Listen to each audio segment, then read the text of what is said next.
اب میں انشاءاللہ اگلا رکوع شروع کرتا ہوں، سورہ ابراہیم کا رکوع نمبر 4 اور 13ویں پارے کا رکوع نمبر 16۔ اس کا لفظی ترجمہ مختصر گرامر کے ساتھ، پھر انشاءاللہ اس کی تفسیر۔ بسم اللہ الرحمن الرحیم۔ وقال الشیطان، اور شیطان کہے گا، لما قضی الامر، جب معاملہ چکا دیا جائے گا، جنتیوں کو جنت میں، جہنمیوں کو جہنم میں بھیج دیا جائے گا، تو شیطان کیا کہے گا؟ ان اللہ وعدکم، جہنمیوں سے کہے گا کہ بے شک اللہ تعالیٰ نے تم سے وعدہ کیا تھا، وعد الحقی، سچا وعدہ، ووعدتکم، وعدتو ضربتو کی طرح، اور میں نے تم سے وعدہ کیا تھا، فاخلفتکم، اس وعدے میں میں نے تم سے وعدہ خلافی کی ہے۔ اخلفا یخلفو، اخلافاً کا معنی وعدہ خلافی کرنا، یعنی میں نے تم سے جو وعدہ کیا تھا اس میں نے تم سے جھوٹ بولا تھا، میں نے وعدہ خلافی کی ہے۔ وما کان لی علیکم من سلطان، اور نہیں تھی میرے لیے تم پر من سلطان، کوئی زور، سلطان زور کو بھی کہتے ہیں، کوئی زور نہیں تھا میرے لیے تم پر، الا، سوائے اس کے کہ ان دعوتکم، کہ میں نے تم کو بلایا، فاستجبتم لی، تم نے میری پکار کا جواب دیا، غلط راستے کی طرف میں نے بلایا، تم نے لبیک کہا اس پر، فلا تلومونی، پس تم مجھے ملامت مت کرو، لام یلومو کا معنی ملامت کرنا، تم مجھے ملامت مت کرو، ولوموا انفسکم، تم اپنے آپ کو ملامت کرو، ما انا بمصرخکم، اصرخ یصرخ کا معنی فریاد رسی کرنا، کسی کی حاجت کو پورا کرنا، پس نہیں ہوں میں با تاکید کے لیے بمصرخکم، تمہاری فریاد رسی کرنے والا، اب میں تم سے عذاب کو دور نہیں کر سکتا، وما انتم، اور نہ ہی تم ایسے ہو، بمصرخیہ، خیہ کا مطلب یا متکلم کی ہے، میری فریاد رسی تم نہیں کر سکتے، نہ میں تمہیں عذاب سے بچا سکتا ہوں، نہ تم مجھے عذاب سے بچا سکتے ہو۔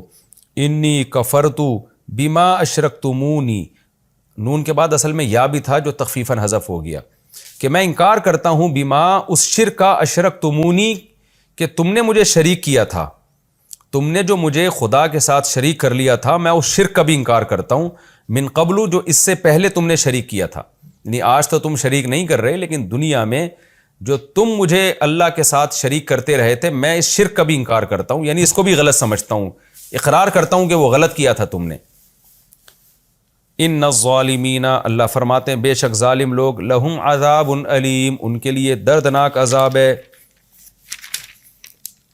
وَأُدْخِلَ الَّذِينَ آمَنُوا وَعَمِلُوا الصَّالِحَاتِ، اور داخل کر دیے جائیں گے وہ لوگ جو ایمان لائے اور نیک اعمال کیے، جنات تجری من تحتها الانہار، ایسے باغات میں جن کے نیچے نہریں بہتی ہیں، خالدین فیہا، ہمیشہ اس میں رہیں گے، بِإِذْنِ رَبِّهِمْ، اپنے رب کے حکم سے، تحیتہم، تحیہ کے لفظ کو میں کافی ڈیٹیل سے پچھلے لیکچروں میں ڈیفائن کر چکا ہوں۔ جب بھی دو لوگ آپس میں ملتے ہیں تو کسی قوم میں ان کی ملاقات کے وقت جو کلمہ کہا جاتا ہے نا، اس کو تحیہ کہا جاتا ہے عربی میں۔ اس کی وجہ کیا ہے میں بہت دفعہ بتا چکا ہوں، اس کو میں ریپیٹ نہیں کروں گا۔ تحیتہم فیہا، ان کی جو اس جنت میں جو آپس میں ملاقات کا جو جملہ ہوگا، سلام و سلام ہوگا، جب بھی ملیں گے ایک دوسرے کو سلام کریں گے۔ الم تر کیف ضرب اللہ، اے مخاطب کیا تو دیکھتا نہیں ہے، کیف ضرب اللہ مثلا، کیسے اللہ تعالیٰ ایک مثال بیان کرتے ہیں، کلمتن طیبتن، وہ مثال ہے ایک پاکیزہ کلمے کی، ایک پاکیزہ کلمہ ہے، یعنی اس سے مراد ہے کلمہ توحید، تو اس کی اللہ ایک مثال بیان کرتے ہیں۔ وہ مثال کیا ہے؟ کشجرۃ طیبۃ، کہ وہ ایک درخت کی طرح ہے، پاکیزہ درخت کی طرح، اصلھا، اس درخت کی جو اصل ہے یعنی جو جڑیں ہیں، ثابتن، وہ گڑی ہوئی ہیں، وفرعھا، اور اس کی جو شاخیں ہیں، فی السماء، وہ آسمانوں میں، تؤتی اکولھا، اکل پھل کو کہتے ہیں، وہ درخت دیتا ہے اکولھا، اپنا پھل، کل حین، ہر دفعہ میں، ہر مرتبہ میں، یعنی جب بھی اس کا موسم آتا ہے بھرپور پھل دیتا ہے، بِإِذْنِ رَبِّهَا، اپنے رب کے حکم سے۔ وَيَضْرِبُ اللَّهُ الْأَمْثَالَ لِلنَّاسِ، اللہ مثالوں کو لوگوں کے لیے بیان کرتا ہے، لَعَلَّهُمْ يَتَذَكَّرُونَ، شاید کہ یہ لوگ نصیحت حاصل کر لیں۔ وَمَثَلُ كَلِمَةٍ خَبِيثَةٍ، اور جو خبیث اور ناپاک کلمہ ہے اس کی مثال، یعنی شرک کا کلمہ، اس کی مثال کیا ہے؟ کشجرۃ خبیثۃ، ایک ناپاک خبیث درخت کی طرح ہے، اجتثت، اصل میں تھا اجتثیثت، اجتثاث کا معنی ہوتا ہے اکھاڑ پھینکنا، اجتثت ملا کے اس کو پڑھتے ہیں خبیثتی نجتثت، جس کو اکھاڑ دیا جاتا ہو، من فوق الارض زمین کے اوپر سے ہی، ما لہا من قرار اس درخت کے لیے کوئی قرار نہیں ہے، زمین میں ٹکاؤ نہیں ہے۔ تفسیر میں اس کی ڈیٹیل انشاءاللہ آئے گی۔ یثبت اللہ الذین آمنوا، اللہ ثابت قدم رکھتا ہے ان لوگوں کو جو ایمان لائے، بالقول الثابت، اس قول کے ذریعے جو ثابت ہے، جس کی پیچھے مثال دی گئی ہے، جس کی جڑیں مضبوط ہیں، اس قول کے ذریعے اللہ ثابت رکھتا ہے، یعنی کلمہ مراد ہے اس سے، فی الحیات الدنیا، دنیا کی زندگی میں بھی، وفی الآخرہ اور آخرت میں بھی، یعنی اس کے ذریعے اللہ اہل ایمان کو ثابت قدم رکھتا ہے۔ وَيُضِلُّ اللَّهُ الظَّالِمِينَ، اور اللہ ظالموں کو گمراہ کر دیتا ہے۔ کیا مطلب؟ اس قول کے ذریعے جو ثابت شدہ نہیں ہے، جس کی جڑیں مضبوط نہیں ہیں۔ وَيَفْعَلُ اللَّهُ مَا يَشَاءُ، اور اللہ جو چاہتا ہے کر دیتا ہے۔ یہ جی اس رکوع کا لفظی ترجمہ مکمل ہوا۔ اب ہم اس کی تفسیر کی طرف چلتے ہیں۔ آپ کو پتہ ہے کہ پچھلے رکوع میں یہ چل رہا تھا کہ کمزور لوگ اپنے لیڈروں سے کہیں گے کہ ہم سے آپ اللہ کے عذاب کو دور کر دیں۔ وہ کہیں گے کہ بھائی ہم خود گمراہ تھے، ہم نے تمہیں بھی گمراہ کیا، تو ہم تو خود اپنے آپ سے عذاب کو دور نہیں کر سکتے، تم سے کیسے دور کریں گے؟ تو پھر لوگ شیطان کو ملامت کرنا شروع کر دیں گے، کیونکہ شیطان بھی آگ میں ہوگا، شیطان کو ملامت کریں گے کہ تیری وجہ سے ہم نے گمراہی کا راستہ اختیار کیا۔ تو شیطان کیا کہے گا؟ وقال الشیطان لما قضی الامر، شیطان کہے گا جب معاملہ چکا دیا جائے گا، جہنمیوں کو جہنم میں بھیج دیا جائے گا، شیطان کہے گا ان اللہ وعدکم وعد الحق، اللہ نے تم سے ایک سچا وعدہ کیا تھا۔ وہ سچا وعدہ کیا تھا؟ تم شیطان کی پیروی مت کرنا، تمہیں جنت ملے گی، اور تم نے شیطان کی پیروی کی تو تم جہنم میں جاؤ گے۔ تو وہ وعدہ آج تم نے اپنی آنکھوں سے دیکھ لیا، وہ اللہ کا وعدہ سچا تھا۔ وَوَعَدتُكُمْ، اور میں نے بھی تم سے وعدے کیے تھے، فَأَخْلَفْتُكُمْ، میں نے ان وعدوں کی تم سے خلاف ورزی کی۔ میرے وعدے کیا تھے جو میں لمبی لمبی امیدیں دلاتا تھا کہ ابھی تو بڑی زندگی پڑی ہے، بعد میں توبہ کر لینا، دنیا کی محبت دلوں میں ڈالتا تھا اور یہ دنیا کی زیب و زینت بنا کے دکھاتا تھا۔ تو وہ جو میرے وعدے تھے نا، ان وسوسوں کو وعدوں سے تعبیر کیا جا رہا ہے، کیونکہ وہ شیطان کی طرف سے آتے ہیں، تو وہ سارے میں نے ان میں خلاف ورزی کی ہے، وہ سارے وعدے جھوٹے نکلے، تو میں نے جھوٹ بولا تھا ان وعدوں میں تم سے۔ اب رہا مسئلہ یہ کہ بھائی جب تو نے ہم سے جھوٹ بولا تھا، لوگ شیطان کو کہیں گے تو نے جھوٹ بولا تھا اور تو نے ہم سے جھوٹے وعدے کیے تھے، جھوٹی امیدیں دلائی تھیں، تو مجرم تو ہے نا اصل میں۔ شیطان اس کا جواب دے گا وَمَا كَانَ لِيَ عَلَيْكُمْ مِن سُلطان، دیکھو میرے لیے تم پر کوئی زبردستی نہیں تھی، میں تو وسوسے ڈالتا تھا، اس دنیا کو مزین کر کے دکھاتا تھا، گناہ کو مزین کر کے دکھاتا تھا، میں تم سے خدا کی نافرمانی کو زبردستی تھوڑی کراتا تھا۔ تمہارے پاس پیغمبروں کی تعلیمات بھی تو تھی نا، تم آنکھیں کھول کے اس کو فالو کرتے نا، تم میری باتوں میں آئے کیوں؟ کوئی زبردستی تھوڑی کی ہے میں نے تمہیں۔ اس کی مثال ایسے جیسے آپ کو ایک ڈاکٹر نے بتایا کہ یہ سیرپ آپ کی صحت کے لیے مفید ہے، اور ایسی لفنگے قسم کے لوگ آ کے بتا رہے ہیں کہ نہیں نہیں یہ پینا، یہ نہیں پینا، یہ تو زہر ہے۔ تو آپ جو اس فیلڈ کا ماہر ہے اس کی بات مان نہیں رہے، اور ادھر ادھر جو فضول قسم کے لوگ آپ کے دماغ میں وسوسے ڈال رہے ہیں ان کو فالو کر رہے ہو۔ تو جب آپ بڑی بیماری میں مبتلا ہوگے تو آپ ان فضول لوگوں سے کہتے ہو کہ تم نے مجھے کہا تھا کہ یہ مت پیو، تو آپ وہ کیا کہیں گے؟ ابے وہ کہیں گے کہ بھائی تجھے پتہ نہیں ہے کہ جب ایک ڈاکٹر تجھے کہہ رہا ہے تو ڈاکٹر کی بات پر تو ہماری بات کو ترجیح کیوں دے رہا تھا؟ یعنی تو خود بے وقوف ہے۔ یہ تو کامن سینس کی بات ہے کہ جو جس فیلڈ کا ماہر ہوتا ہے اس کی بات کو فالو کیا جاتا ہے۔ شیطان بھی یہ کہے گا کہ ٹھیک ہے میں نے تمہیں گمراہ کرنے کی کوشش کی، لیکن تم خدا کی اور پیغمبروں کی باتوں پر میرے وسوسوں کو کیوں ترجیح دیتے تھے؟ ایک طرف خدا ہے، پیغمبر ہیں، آسمانی کتابیں ہیں، ان کی تعلیمات کتنی پیاری ہیں، وہ تمہیں کیا کہہ رہی ہیں، اور میرے وسوسوں میں آ کے تم میری باتوں کو فالو کر رہے ہو۔ تو میں نے کوئی زبردستی تھوڑی کی ہے تم پر، میرا کام صرف یہ تھا الا ان دعوتکم، میں نے تمہیں بلایا گناہ کے راستوں کی طرف، فاستجبتم لی، تم نے میری دعوت پر لبیک کہہ دیا، اپنے اختیار سے کیا یہ تم نے یہ کام، فلا تلومونی، پس تم مجھے ملامت مت کرو، ولوموا انفسکم، تم اپنے آپ کو ملامت کرو، ما انا بمصرخکم، میں نہ تمہاری فریاد رسی کر سکتا ہوں، وما انتم بمصرخی، اور نہ تم مجھے اس عذاب سے بچا سکتے ہو جس عذاب میں مبتلا ہوں۔ کتنی صاف باتیں اللہ نے ہمیں مستقبل کی کھول کھول کے بیان کر دی ہیں۔ حقیقت تو یہ ہے کہ میں جب ان آیات پہ درس دیتا ہوں تو مجھے خود زیادہ ڈر لگ رہا ہوتا ہے کہ اس سے زیادہ کلیریفیکیشن کیا ہو سکتی ہے؟ اللہ نے فیوچر کا سب بتا دیا کہ یہ سب ہونے والا ہے مستقبل میں. آج اللہ نے ہمیں عمل کا موقع دیا ہے. اگر ہم ان آیتوں سے غافل ہو کر اب بھی بدعملی میں لگیں تو آپ بتائیں اللہ کی حجت ہم پر کیسی تمام ہوگی؟ اللہ کہے گا کہ تمہارے سامنے سب باتیں میں پہلے کر چکا تھا. تو اس لیے اللہ سے دعا مانگنی چاہیے نیک اعمال کی، برائیوں سے بچنے کی، اور ہمت کرنی چاہیے تاکہ ہم برائیوں سے بچیں اور سیدھا راستہ اختیار کریں تاکہ آخرت میں ہمیں شرمندگی نہ ہو. پھر شیطان بالکل برات کا اعلان کرتے ہوئے کہے گا انی کفرت بما اشرکتمونی من قبل، تم نے جو مجھے شریک کیا تھا نا اللہ کے ساتھ، میں تو اس کا بھی انکار کرتا ہوں. کیا مطلب؟ جب ہم کسی کو شریک کرتے ہیں اللہ کے ساتھ، معبود بناتے ہیں، تو اس سے امیدیں لگاتے ہیں نا کہ یہ کل، جیسے مشرکین امیدیں لگاتے تھے کہ یہ معبود کل ہماری مدد کرے گا، تو کل قیامت کے دن وہ معبود ہی کہہ دے کہ میں اس شرک کو مانتا ہی نہیں ہوں، تم غلط کرتے تھے، تو کیا عزت رہ جائے گی؟ آپ بتائیں نا.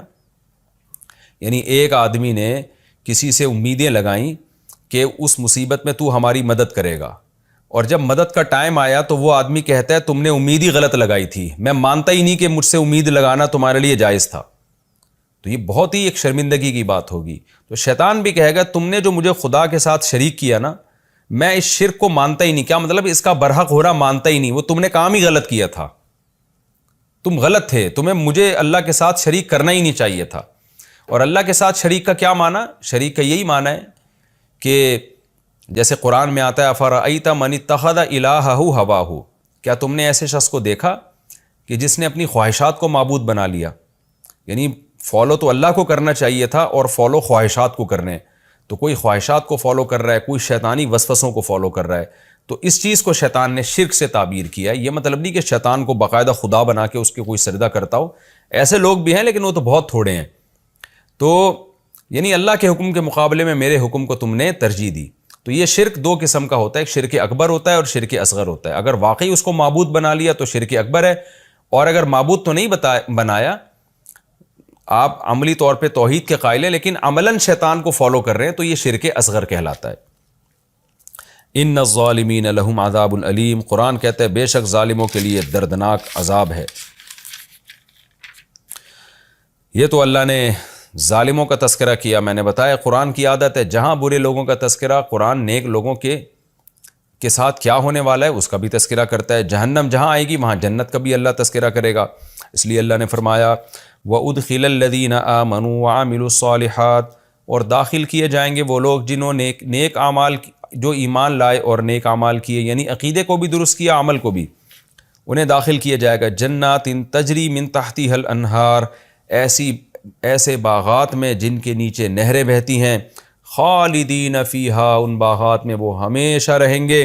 اور یہ داخلہ ہوگا بإذن ربہم، اپنے رب کے حکم سے، لہذا اس داخلے سے کوئی روک نہیں سکتا. تحیتہم فیہا سلام، جب وہ آپس میں ملیں گے تو ان کا تحیت سلام ہوگا. جہنمی آپس میں ملیں گے تو ایک دوسرے پہ لان تان، تیری وجہ سے ایسا ہوا، تیری وجہ سے ایسا ہوا، جبکہ جنتی جب ملاقات کریں گے تو سلام. آگے اللہ تعالیٰ نے توحید اور کفر کی مثال کو ایک درخت سے تعبیر کیا ہے. بڑی خوبصورت مثال ہے کہ کلمہ توحید جو ہے نا، کلمہ توحید، اس کی مثال اس درخت کی ہے جس کی جڑیں مضبوط ہوں اور شاخیں آسمان تک پہنچ رہی ہوں. جیسے کھجور کا درخت جس کو شجرہ طیبہ کہا گیا ہے کہ آسانی سے گرایا نہیں جا سکتا اور بڑی بلندیوں تک جاتا ہے اور بہترین پھل دیتا ہے. تو اسی طرح کلمہ طیبہ جو ہے نا، کلمہ توحید، جس شخص کے دل میں آئے گا تو اس کی بنیاد مضبوط ہوگی اور وہ بہت بلندیوں تک جائے گا، اور اس کا پھل نیک اعمال کی صورت میں ظاہر ہوگا. اور مضبوط بنیاد کا مطلب یہ ہے کہ وہ ڈاماڈول نہیں ہوگا، وہ کانفیڈنس ہوگا اس کو، اور بڑے کانفیڈنس کے ساتھ وہ اچھے اعمال کرے گا.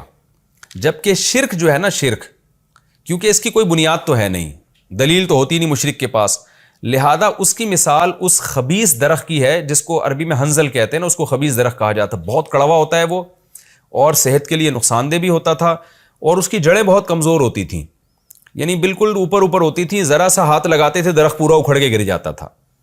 تو اللہ نے فرمایا کہ جو شرک کیا کلمہ ہے نا، اس کی مثال اس خبیث درخت کی طرح ہے، ناپاک درخت کی. ناپاک سے مراد یعنی یہ نہیں کہ کپڑوں میں لگ جائے تو کپڑے ناپاک ہو جائیں گے، یعنی نقصان دہ، اس معنی میں اس کو خبیث کہا گیا ہے کہ اس کا ذائقہ بھی برا اور صحت کے لحاظ سے بھی برا، زہر ہے. تو تو وہ کیسے آرام سے آپ دھکا دیں وہ ہل جاتا ہے. تو مشرک جو ہے نا، مشرک جو کلمہ شرک اس کے دل میں ہے، یہ بھی کوئی مضبوط بنیاد نہیں ہے. لہذا آپ دیکھیں نا، مشرکوں کو ایک جگہ ان کے پاؤں نہیں ہوتے، کبھی کسی چیز کو خدا بنا رہے ہیں، کبھی کسی چیز کو خدا بنا رہے ہیں، کبھی کسی چیز کو خدا بنا رہے ہیں. اور شرک کے نتیجے میں نکل کیا رہا ہے؟ کڑوا درخت. تو شرک کے نتیجے میں جو اعمال نکلتے ہیں وہ بھی کڑوے ہوتے ہیں. آپ دیکھ لو آج کفر کے نتیجے میں ہومو سیکچولیٹی یہ قانون پاس ہو رہے ہیں، ماں باپ کو اولڈ ہاؤس میں جمع کرانے کے قانون پاس ہو رہے ہیں، رشتہ داری توڑنے کے قانون پاس ہو رہے ہیں، زنا حلال ہو رہا ہے، شراب حلال ہو رہی ہے. تو یہ کفر کی شاخیں ہیں. یہ اگر آپ کا ایمان مضبوط ہوگا اور کلمہ توحید پر ہوں گے، کیونکہ توحید کا مطلب ایک خدا کو مانتا ہوں، تو پھر آپ اس کی بھی ظاہر مانیں گے. اس کے نتیجے میں سخاوت وجود میں آئے گی، رشتہ داری جوڑنا وجود میں آئے گا، صبر وجود میں آئے گا، شکر وجود میں آئے گا، اور یتیموں پر خرچ کرنا وجود میں آئے گا، بڑھاپے میں بوڑھے ماں باپ کی خدمت کرنا وجود میں آئے گا. تو یہ وہ مثال ہے اس پاکیزہ پھلوں کی. تو بڑی خوبصورت مثال اللہ نے توحید کی اور شرک کی دی، کہ ایک کی مثال کھجور کے درخت کی طرح جس کی جڑیں مضبوط ہیں، ہلتا نہیں ہے آرام سے. توحید پرست آدمی کو بھی اس کی جگہ سے ہٹانا بہت مشکل ہے، لیکن مشرک آدمی ڈاماڈول رہتا ہے، کیونکہ اس کو اگرچہ وہ شرک پر تو قائم رہتا ہے، لیکن اس کی زندگی کسی ایک اصول پر قائم نہیں رہتی، اور کسی اور طرف دلیل آئے گی ادھر جھک جائے گا. آپ دیکھیں نا، جو لوگ بھی شرک کرتے ہیں ان کا ایک خدا نہیں ہوتا، ہزاروں خدا ہوتے ہیں. آج اس کو خدا بنایا ہوا ہے، آج اس کو خدا بنایا ہوا ہے.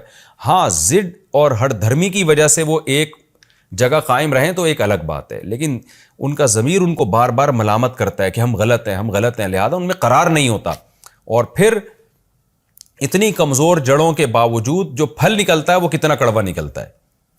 تو شرک پر جو اعمال مرتب ہوتے ہیں وہ بہت خطرناک اعمال ہوتے ہیں، اور توحید پر جو اعمال نکلتے ہیں وہ کھجور کے درخت کی طرح.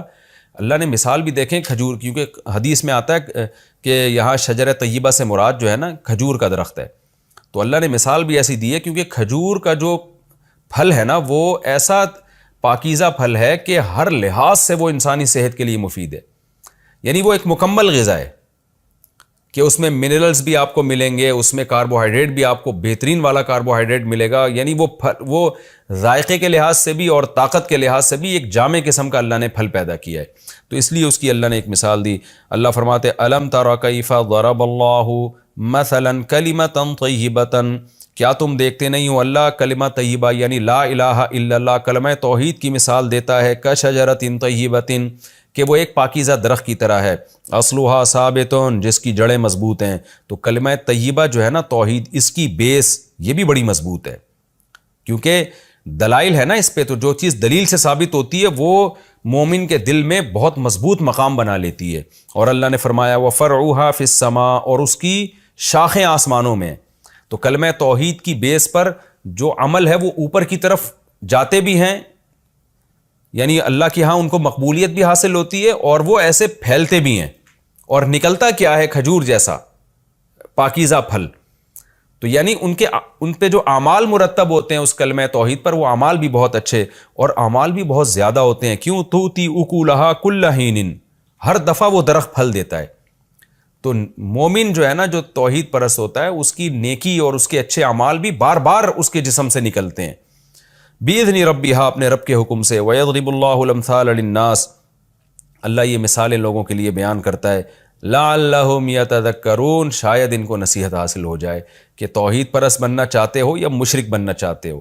تو توحید پرستوں سے یہ چیزیں، یہ اعمال نکلتے ہیں، اور مشرکوں سے کیا توہم پرستی نکلتی ہے. وَمَثَلُ كَلِمَةٍ خَبِيثَةٍ، اور خبیث کلمہ جس کو حنظل کا درخت کہا جاتا ہے، کڑوا، اس کی مثال، کلمہ خبیث سے مراد شرکیہ کلمہ، جو اس میں تمام قسم کے شرکیہ کلمات آ گئے. ان کی مثال ہے کَشَجَرَةٍ خَبِيثَةٍ، اس خبیث درخت کی طرح ہے، اجتثت من فوق الارض، جس کو اکھاڑ دیا جائے اوپر ہی سے، کوئی گڑھا کھودنے کی بھی ضرورت نہیں ہے، کوئی بھی اس سے ٹکرا جائے تو وہ اکھڑ کے گر جاتا ہے نیچے. ما لہا من قرار، جس کو کوئی قرار سرے سے ہے ہی نہیں. یثبت اللہ الذین آمنوا، اللہ ثابت قدم رکھتا ہے ایمان والوں کو، بالقول الثابت، اس قول کے ذریعے جس کی جڑیں مضبوط ہیں، یعنی کلمہ توحید لا الہ الا اللہ. اس قول کے ذریعے اللہ مومنین کو ثابت قدم رکھتا ہے، فی الحیات الدنیا، دنیا میں بھی، و فی الآخرہ، اور آخرت میں بھی. کیا مطلب؟ دنیا میں بھی وہ ڈگمگاتے نہیں ہیں، وہ کانفیڈنٹلی بہت سارے کام کرتے ہیں، صحیح کام کرتے ہیں، تو یہ ان کو جو موٹیویشن ملتی ہے یہ توحید کی وجہ سے، کیونکہ ان کے سامنے ایک معبود ہے، اسی کو راضی کرنا ہے، تو اچھے کام کرتے چلے جاتے ہیں۔ کیونکہ ایک خدا جب ہوتا ہے نا اور ایک مالک ہو تو آپ اچھے کام کنٹینیو کرتے چلے جاؤ گے، بھائی اسی کو خوش کرنا ہے، تو جو وہ کہتا جا رہا ہے آپ کرتے چلے جاؤ۔ ہزاروں خدا تو آپ کو کیا پتا یہ کیا چاہتا ہے اور وہ کیا چاہتا ہے۔ تو اللہ دنیا میں بھی ثابت قدم رکھتے ہیں اور آخرت میں بھی۔ کیا مطلب؟ آخرت میں جب عذاب دیکھ کے لوگوں کے قدم ڈگمگائیں گے تو توحید پرست لوگوں کو اللہ اس عذاب سے محفوظ رکھے گا۔ اور حدیث میں اس کی تفسیر جو آئی ہے احادیث میں وہ یہ کہ اللہ کلمہ توحید والوں کو قبر میں بھی ثابت قدم رکھتا ہے منکر نکیر کے سوال جواب کے لیے، وہاں بھی ان کو صحیح جواب دینے کی توفیق ملتی ہے، میدان حشر میں بھی ان کو صحیح جواب دینے کی توفیق ملے گی۔ وَيُضِلُّ اللَّهُ الظَّالِمِينَ، اور اللہ ظالموں کو گمراہ کرتا ہے۔ ظالم سے مراد مشرک لوگ، وہ گمراہ ہو جاتے ہیں۔ وہ گمراہ کا مطلب روزانہ ان کی گمراہی میں اضافہ ہوتا چلا جاتا ہے۔ آپ دیکھ لیں آج دنیا میں یہ قرآن کی آیتیں بالکل ایک واضح ثبوت ہیں جو دنیا کے حالات ہیں۔ عقل پرست لوگ جو توحید کو نہیں مانتے، اسلام کو نہیں مانتے، کیسے کیسے قوانین پاس کر رہے ہیں، ان کی گمراہی میں روز بروز اضافہ ہوتا چلا جا رہا ہے۔ وَيَفْعَلُ اللَّهُ مَا يَشَاءُ، اللہ جو چاہتا ہے کر گزرتا ہے۔ تو اللہ کی یہ قدرت ہے کہ توحید پرستوں کو ثابت قدم رکھتا ہے اور شرک کرنے والوں کو اللہ گمراہی کی طرف لے جاتا ہے۔ یہ بھی ہمارا رکوع الحمدللہ کمپلیٹ ہو گیا۔ اس رکوع میں اللہ تعالیٰ نے ہمیں شیطان کے بارے میں کہ شیطان ٹھیک ہے انسان کو گمراہ کرتا ہے لیکن زبردستی نہیں کر سکتا شیطان، تو آخرت میں تم شیطان کو ملامت کرو گے اور شیطان تمہارا مذاق اڑائے گا۔ وہ کہے گا میں نے تم پر کوئی زبردستی تھوڑی کی ہے، اللہ نے تمہیں بلایا، اس کی دعوت تم نے سنی نہیں، میں نے بلایا تم میری دعوت پر لبیک کہہ کے آ گئے۔ اور یہ ایمان والوں کے لیے جنت کا تذکرہ اللہ نے کیا اور کلمہ طیبہ کی مثال شجرہ طیبہ سے دی، اور شرک کی عقیدے کی مثال شجرہ خبیثہ سے دی۔ تو ہمارا رکوع الحمدللہ کمپلیٹ ہو گیا اور وقت بھی ہمارا مکمل ہو گیا ہے۔ اگلے ایپیسوڈ میں انشاءاللہ ہم سورہ ابراہیم کا رکوع نمبر 5 اور 13ویں پارے کا رکوع نمبر 17 انشاءاللہ ہم شروع کریں گے۔ اللہ تعالی ہمیں سمجھنے کی اور عمل کرنے کی توفیق عطا فرمائے۔ وما علینا الا البلاغ۔